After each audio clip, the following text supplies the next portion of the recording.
cuando yo me encontraba llorando.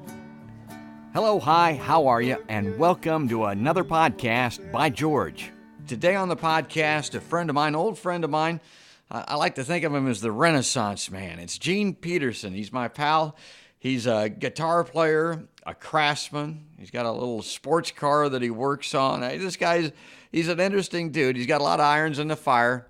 He and I worked together for a number of years, and he's involved with an organization that's very near and dear to my heart. It's really great, and I wanted to share it with our listeners. The name of the organization is Tools for Opportunity.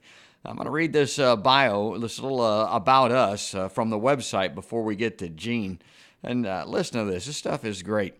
The mission of Tools for Opportunity is to provide woodworking tools and training to craftsmen in developing countries. The craftsmen earn their tools to start or expand a woodworking business. The goal is to offer opportunities for financial security and self-reliance to individuals who would otherwise not have the resources to pursue their dreams of a better life. It says our vision is not about providing charity, but that's key. I like that part of it. But they say it's rather to seed long-term economic development that can raise the living standard in these areas through the hard work of local craftsmen.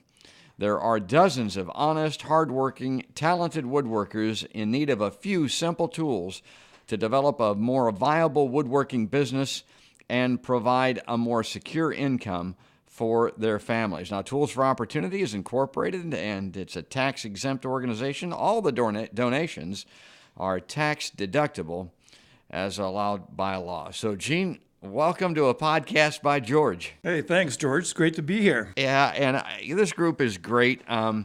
This is, how's the saying go? You can don't give somebody fish to teach them how to. What's that saying? Give somebody a fish and you can feed them for a day. Yeah. Teach somebody to fish and you feed them for a lifetime, and that's really kind of the founding principle of this kind of organization. And how did it start? What was the genesis, the upshot for this? Well, my wife and I used to like to travel in developing economies in small countries, and when we did that, I always tried to look up woodworkers because I'm a woodworker by hobby, not by profession, but by hobby. And so I was always interested in seeing what kind of woodworking was done in these low-scale economies, and so I would find some interesting guys that were doing some really incredible work with just really basic tools. I mean, some of these guys had tools that they'd made out of leaf springs of their cars, and so just found stuff that they would make into tools. And I thought that if these guys had some better tools, maybe they could do things more efficiently and have a more successful business and have a little more money to support their family. Yeah, and right now you're focusing on Central America. Right. We've done some work in Africa, but right now we're primarily in Honduras and El Salvador in Central America. That's right. And these craftsmen, these woodworkers, this is an integral part of their communities, their villages, their towns. What they do is really important to their own living, but also to their neighbors and friends and family. They need this stuff. Yeah, I mean, living in America, most people, if they need a piece of furniture, they go down to the big box store and buy it. But that's really not the case in some of these small-scale economies. These woodworkers are making stuff for their neighbors and for their friends, and a lot of the houses in Central America, for example, are made out of adobe or corrugated metal, but the doors and the windows are all made out of wood, and because it's in the rainforest, doors and windows don't last forever, so there's kind of this ongoing need to have people that build doors and windows for them.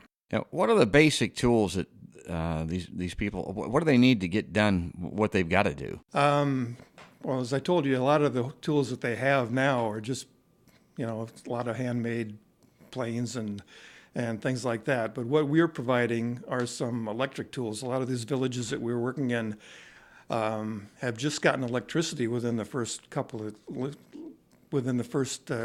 last couple of years. So right now we're providing them with electric circular saws, electric drills, very basic sort of hand tools, but it's really a important step for them to be more efficient in their work. Yeah, it sounds great. And the people that you meet, Tell us about some of the folks down there and some of the people that have benefited from the program. Yeah, it's really interesting. It's one of my favorite parts of this is traveling down to Central America and meeting with the woodworkers down there and seeing the work they do. There was one guy that we met on one of our first trips down there that he made furniture for his neighbors and for his family, but only tool he had was a machete. So he would make furniture out of sticks that he would pick up in the forest, and with his machete he would weave them together and make chairs and tables and sort of things like that. I've seen some of the photographs of some of the wood shops down there, and you can see not only are they kind of primitive as far as their tools and their setups. My God, some of that stuff doesn't look too safe to me. I mean, there's a lot of exposed wiring and saw blades and things that you don't see in this part of the world. That's right. I mean, I look at it sort of as Iowa in the 30s, because electricity is brand new to them, so they may have one drop wire coming into their house or into their shop with a bare bulb, and then a lot of extension cords leading off of that to run their tools. And you're right. One of the things we try to do is try to teach people about safe woodworking, trying to get them to do things safely, try to teach them about dust protection, breathing protection, about protecting their hearing and their eyesight. So a lot of those things are new to them, but it's important. Yeah. What's their skill set like? What are they able to accomplish with what they have before you get there? Is it good work? It is good work. I've always been pretty impressed with the kind of work that they do. They can build tables. They build beds. A lot of the furniture that they're providing is all handmade out of the forest, out of the local woods that they have. But they do pretty good work with some very simple tools. It just takes them. It's just very labor intensive. It takes them a long time to do it. Yeah. What do they like the best that you bring to them? What tools do you think? What are they most impressed by? Electric drills, just a simple hand drill. That may cost us $60 or something. I mean, that's just a revelation of them that they can drill a hole so easily. Yeah. It's just and you can just see the wheels turning and see their eyes light up when they realize how much work that's going to save them. What about the joinery? What are they using to put things together with once they get the parts, once they get everything cut and when they get ready to assemble? It's pretty traditional joinery. It might be mortise and tenon or just some lap joints. I remember, things are done differently, and there's a lot of techniques that I've learned going down there just as a woodworker. A lot of American woodworkers have a whole shop full of clamps that they're able to build up a wide table with by clamping the boards together and make thinner boards into a wider panel to make a tabletop, for example. And one of the guys showed me a technique. He didn't have clamps, but he was making a table, and he would wrap kind of twine around the panel after he glued it up, and then use a smaller stick that he would insert in that twine to twist and like a tourniquet, for example, and draw those panels together. So It's just an example of a workaround, basically, that they have. So tell us about one of your partners, Craig Jig, and their role in this. Yeah, Craig Toole up in Huxley, Iowa, has been a very early and great supporter of our work in Central America. So Craig Sommerfeld, the owner of Craig, or the founder of Craig Toole Company, was on our board of directors for a while, and he traveled with us down there. So we took a bunch of Craig jigs down there, and just the simple way that Craig jigs allow you to make the joinery was really a revelation for these. What do you think of that? They had to love that. Yeah, they did. Compared to love the that. tourniquet method with the string. Right. Yeah. For example, gluing up that tabletop that I was talking about out of a series of narrower boards, they could use the Craig jig to draw those joints together very tightly and very quickly. Yeah. So it's early on. I mean, you started this 10 years ago, maybe? We started in 2010. Yeah. Okay. So it's a success. It's working. They're taking these tools. They're making better things. They're improving their homes and villages and towns. It's working out. Yeah. One of the great things about this organization, I think, is that we don't just, ride into the the rainforest and drop a bunch of tools off to these guys. We actually, first of all, we train them to use the tools. We have 2-day workshops where we show them some techniques, and we build a project that'll benefit their communities. But then after we donate the tools to them, we follow up with them a year later and just see how they're doing. And some of the stories we've gotten back to have just been really gratifying. These guys have become very successful in some cases. One of the first people we met down there was Ilario, and when we met him, we went out to his shop. Took us probably a half an hour over a really bumpy road. Our 4-wheel van was going probably at walking speed to get out there, and we traveled for about an hour to get out to his shop. And he lived in the country. He obviously didn't have a lot of resources. His shop had a dirt floor. It was on a lean-to on the side of his house. And we gave him our standard kit of tools, circular saw, drill, planes, some hand tools like that, chisels. And we could tell that he was committed to the profession of woodworking, and he was very skilled at what he did. But when we followed up with him a year later, he had really grown his business. He was doing bigger and more complex projects for his neighbors, and he'd found other customers in some of the larger cities around his village. And so the other woodworkers in his community were really looking up to him as a leader. And eventually he was elected to the city council because he's just become a really successful businessman. And now he's kind of a community leader. Yeah.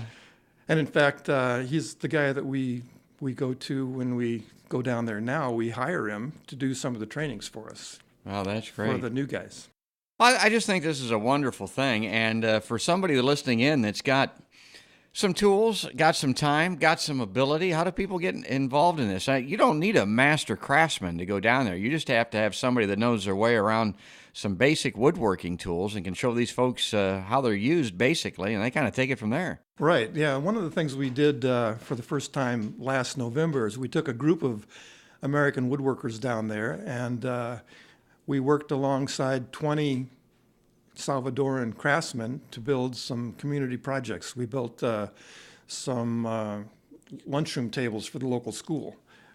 So anybody that wants to go along with us, we don't need expert craftsmen. We just need somebody that wants to go down there and help out. Yeah. And build some fairly simple it's a lot of projects. Fun. It's a great vacation, and if you want to see where your time and money goes to, if you make a donation to a charity, you're hoping that the money's being used wisely. You might see a photograph of how your money's being used or something after you make the donation, but here you can go along and actually see it in real time. That's kind of a neat part of it. Yeah, you can go along. You can meet the guys that are going to be the beneficiaries of your contributions and work right alongside them. You can go out and see their shops and see what kind of work they do and talk to them and learn their life story, and have a really personal connection. And then it doesn't stop there. A year after that, you get some feedback about how successful they've been and what they've been able to accomplish with the help that you've provided. Good. Well, do you have any kind of a master plan? I mean, like I said, you're a decade into this, and you're focused primarily on Central America, a little bit in Africa. Is the plan to go worldwide with this thing, or are you going to stay with what you know, or how's that going to work? I think for right now, we're going to stay in Central America. Working in Africa there's just a lot of obstacles, a lot of difficulties because of the time differences, because of the distance, because of the problems of shipping tools over there, and also because of language barriers. But we found out that, for one thing, we need a really solid, good, reliable representation on the ground. And so we have a in-country coordinator in El Salvador who's just been a godsend for us because he's very good at what he does, and he's able to find the candidates for us and pre-interview them, pre-screen them, give our board of directors a list of the candidates that we could possibly help out, and then our board chooses the ones we're going to help, and then Guillermo, our in-country director, follows up. He just makes sure everything with the trips goes smoothly, and then he goes back and interviews them a year later. So that is really very helpful to us. Well, before we get out of here, and we're going to get all the information on about how you can be a big part of this and help in the Tools for Opportunity effort, I wanted to explain a little bit about the music that we heard at the open of the show. Yeah, he was one of the guys that was in our workshop last November when we went down. We had a workshop for 2.5, 3 days in a little community called San Pedro Puxtla in western El Salvador. And this guy showed up for our workshop in a wheelchair. I was really kind of surprised, and I was wondering how our tools were going to benefit him and what kind of disability he had. But in talking to him and in talking to Guillermo, our in-country director who had found this guy, he was really a pretty successful and skilled woodworker. But when he was in his shop, and I didn't get a chance to visit his shop, but he would get out of his wheelchair and get down on the floor, and his workbenches and all of his tools were low, and so he just basically pulled himself around his shop with his arms and was able to do things that way. So because we knew that, we gave him some tools I think were really going to help him, like a lot of clamps and some hand tools and things like that. But he also got a circular saw and a power drill, and those things were really going to save him some work. He felt like he really wanted to do something for us, and I was really touched by this, that he wanted to play us some music. So at the final ceremony where we present the tools to the guys after the workshop, they always get up and say a little speech about how grateful they are, and I talk about what we expect from them. And this guy, he was really very grateful. And a lot of these guys are really, all of them really are very grateful for what we do.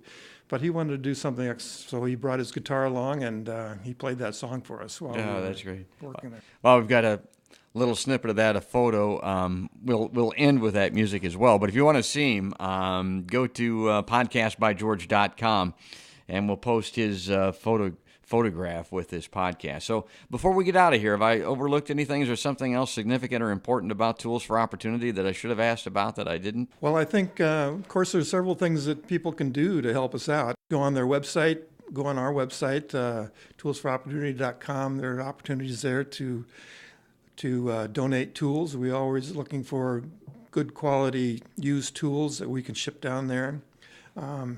Money is always appreciated, obviously. But as I said before, we're now sending groups of woodworkers down to work alongside the Salvadoran and the Hondurans to build community service projects. So if anybody is interested in traveling with us, it's really a life-changing experience, I think, to go down to these developing countries and see the way people live, see the way they're managing, and we would be happy to have anybody come along with us. Wow, that'd be great. And here's one thing I can say. If you are reluctant to participate in a charity because you don't know exactly how your money's being used, and maybe it's going to administration, and maybe it's going to a corporate office somewhere instead of to the people on the ground that need the aid, that's not the case with this charity. Everything is going to the people down there in Central America. All of that assistance is going straight down there to help those folks. You're not getting paid for this. This is not a... No, all of our organization is volunteer work. So the recipients are getting all the benefit. The thing I like about it is going down there and looking in the eyes of the people that we're helping out and hearing their stories and visiting their shops and seeing their work, and then going back a year later or 2 years later or 3 years later and reconnecting with those people and just seeing the real advantages that they've been able to gain for themselves from our help. Yeah, that's great. Well, check it out. Tools for Opportunity is on Facebook, and then the URL is toolsforopportunity.org or either toolsforopportunity.org or .com. Either one will get you. Oh, you got them both. Okay, great. Well, that's it. That's Tools for Opportunity, one of my favorite, maybe my favorite charity. These guys are doing great work in making the world a better place, and particularly for these hard-working craftsmen down in Central America. And I appreciate the opportunity to visit with my old pal, Gene Peterson. And now let's listen to a beneficiary of Tools for Opportunity sing his gratitude from his wheelchair in El Salvador on another podcast by George. Cuando yo me encontraba llorando, no te olvides que sin conocerte, que corriendo a caer en tu brazo, yo esperaba que tú me miraras con el alma toda hecha pedazos, con mi llanto tirado en el suelo y con un montón de fracasos. Las heridas que llevo sangrando solo tú me las vas a curar. Yo no sé cómo vayas a hacer, pero tú me tendrás que aliviar.